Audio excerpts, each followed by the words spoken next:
Hey guys, today I'm going to take you through a review of factoring methods that you probably already learned in Algebra 1, but maybe have some rust to get off. The first method I'm going to talk you through is using the GCF. There's several factoring methods. GCF is always the one we try first. GCF, of course, greatest common factor. So in this method, I'm going to look for a greatest common factor in this example of these three terms. The greatest common factor in these three terms is going to be 5c.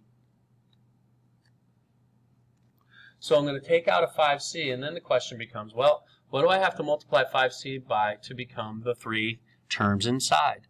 5c times what is 15c cubed? 5c times what is 20c squared? 5c times what is 5c? The process of factoring is multiplication backwards. It's undoing multiplication. In other words, if you were to distribute this 5c back in, you'd get the original example. So factoring is really just undoing distribution. The GCF is always the first method that you try.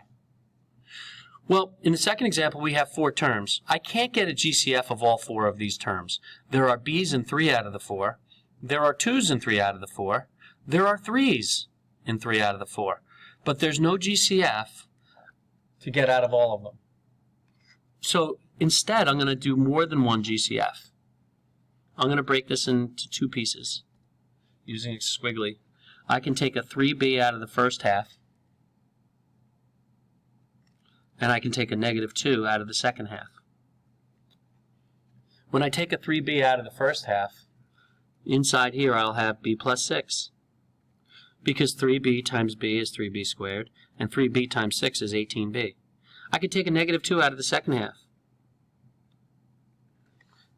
-2 times b is -2b. -2 times 6 is -12.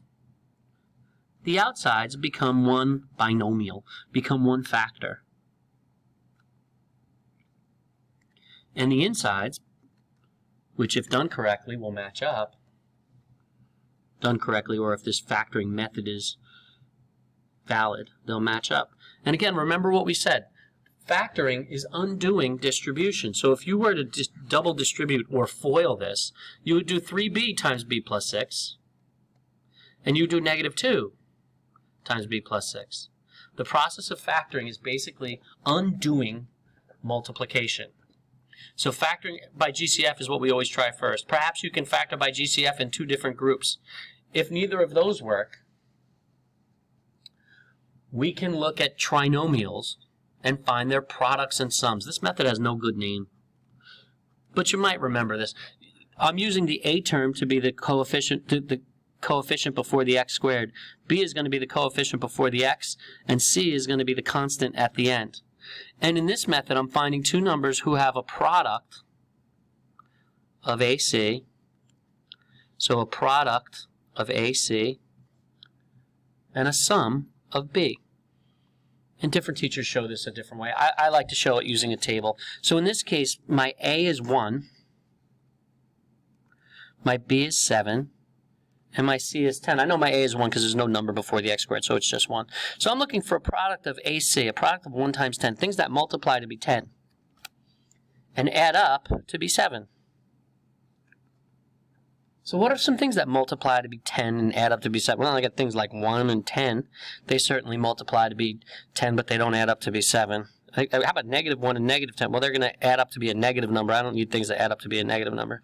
How about 2 and 5? I always start with 1 and then go to 2 and 3 rather than randomly guessing. Hey, that works. 2 and 5 multiply to be 10, and they add up to be 7. I'm going to use that 2 and 5 to break up the middle term. I'm sure you would agree that 7x can be rewritten as 2x minus 5x. I didn't change the problem at all. 2x plus 5x is in fact 7x. My plus 10 is still at the end. My x squared is still in the beginning. Alright, so now I'm going to use the method that I used in Roman numeral 2 just above. I'm going to factor this by grouping. That's why we had to learn factor by grouping before we could use this method. I can take an x out of these first two. I can take a 5 out of these two.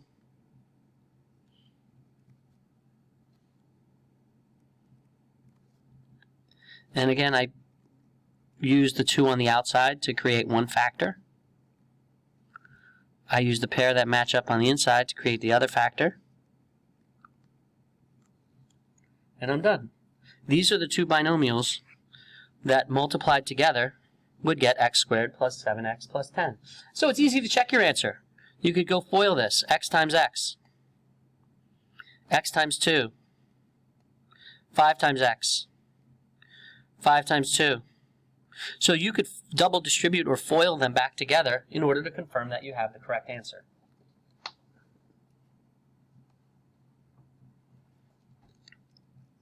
In example B, I'm looking for things that multiply to be negative 18, still AC, and add up to be 7.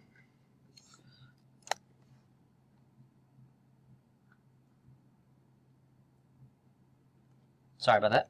So those two things are, well, could it be negative 1 and 18? I know I have to have one positive and one negative to multiply to be a negative, and the bigger one has to be positive, but those multiply now. Negative 2 and 9 maybe? Negative 2 and 9 multiply to be negative 18? No, they don't. Oh, but they add up to be 7. Yeah, that works. Let me say nah. So 7m is going to become negative 2m plus 9m.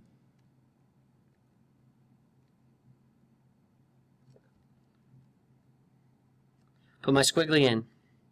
My GCF here is 2m. 3m minus 1, because 2m times 3m is 6m squared. 2m times negative 1 is negative 2m. And I'm going to take out a 3. 3m minus 1. And again, you know you're doing it right when these match up. The things on the outside become a factor. And the common binomial becomes a factor as well. Check your answer by double distributing or FOILing them back together. The fourth factoring method we're going to use, and these are less likely to happen, but if they happen, they'll make life nice and easy. We're looking for perfect squares in the next two, in Roman numeral 4 and Roman numeral 5. Here we have a perfect square in the beginning and in the end. And so a perfect square trinomial factors into something squared. Well, how do I know that it's a perfect square trinomial? There's a couple ways I know. One is because 9y squared is a perfect square. 9 is a perfect square because 3 squared is 9. Y is a perfect square because y squared is, well, y squared. 4 is a perfect square because 2 squared is 4. So I know it's a perfect square trinomial because of that. And, as you recall, when we FOIL these, the middle term is always equal to 2 times this times this. So that middle term better be 2 times 2, 4, times 3 is 12. 12y. Well, it has to be negative. So then this would have to be negative. Uh-oh, does that screw up our perfect square? No, because negative 2 squared is regular 4. So our perfect square trinomial becomes a square of a difference. When you learned how to multiply, you learned some tricks. Squares of sums, squares of differences, conjugates maybe you talked about where there's one of each. Here, when I square a difference, square the first thing, square the second thing, and the middle term is always 2 times this times this. Do you remember that trick from Algebra 1?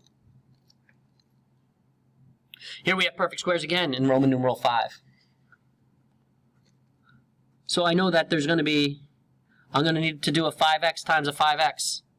And I'm going to need to do a 4 times a 4, but we got a problem. This time the 16, the perfect square at the end, is negative. The only way I'm going to get a negative is if one of these is positive and if the other one is negative. So in order to do this, yeah, it's going to be 4 times 4, but one has to be positive and one has to be negative. Well, this is positive, so I want both of these to be positive. The other thing you notice about the difference of perfect squares, subtraction perfect squares, 25x squared and 16, is that there's no middle term. See up above how there was like a y term? There's no x term in here. Why did that happen? Well, because when you multiply two things that are the same, but with different operations, look what happens if you FOIL them. 5x, 5x, 25x squared. 5x times negative 4, negative 20x. 4 times 5x, positive 20x. Negative 20x, positive 20x. The middle terms cancel out. That's why there's no middle term. 4 times negative 4 is negative 16. These things have a name. They're very fancy, and we'll use them a lot in Algebra 2. They're called conjugates. Conjugates are binomials. Binomials means there's two things. One's plus, one's minus. Other than that, they are the same. All right, so those are the 5 different methods that we're going to be using. On the bottom of this sheet, we're talking about when we have to use more than one method. Always try GCF first. This is a very scary one. So if we did the products and sums thing, I'd have to do things that multiply to be 6 times 72. So I don't know, 432 or something crazy like that. I'm definitely not doing that. Try GCF first.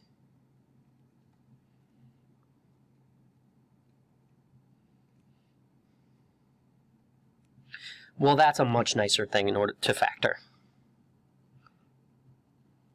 So we're looking for things that multiply to be 12 and add to be negative 7. Negative 3, negative 4. How did I know they were going to be negative? Well, the only way I'm getting a sum of the negative numbers to be adding 2 negatives, because in order to multiply to be a positive 12, these have to both be positive or both be negative.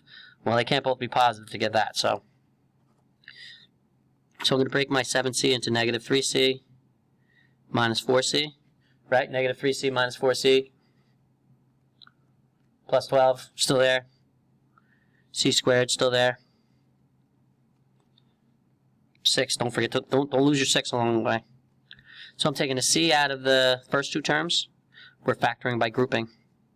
Taking a negative 4 out of the second 2 terms.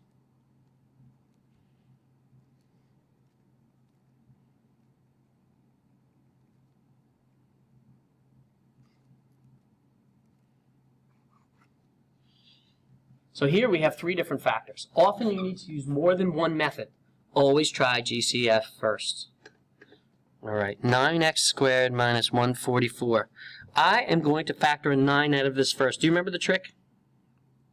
A number is divisible by 9, same as 3. If the digits add up to something that's divisible by 9. So if I add these digits, 1 plus 4 plus 4, I know that 9 is going to go into that because that equals 9. Same as the trick for 3. So I can factor out a GCF of 9. And you'll find if you do 144 divided by 9, you get 16. This, my friends, is a perfect square, a difference of perfect square. So it's going to be, and because there's a minus in between, I have to have 1 plus and 1 minus. Conjugates.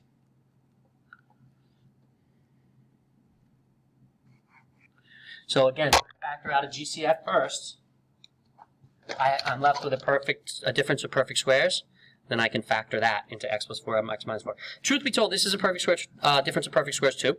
So I could have made this 3x minus 12, 3x plus 12.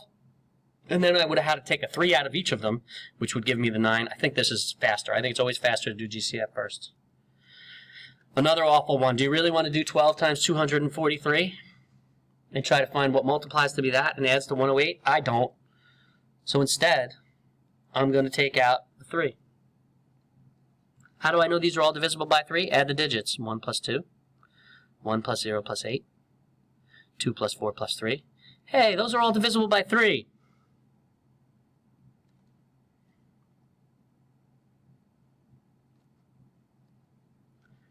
Now this thing is still pretty yucky. But you might notice that this, while kind of ugly, is in fact a perfect square trinomial. Because 2y squared is 4y squared, and 9 squared is 81. So now I just have to make sure I have the middle term right. This is a plus. So my middle term, remember, has to be 2 times this times this. 2 times 9, 18, times 2y, 36y.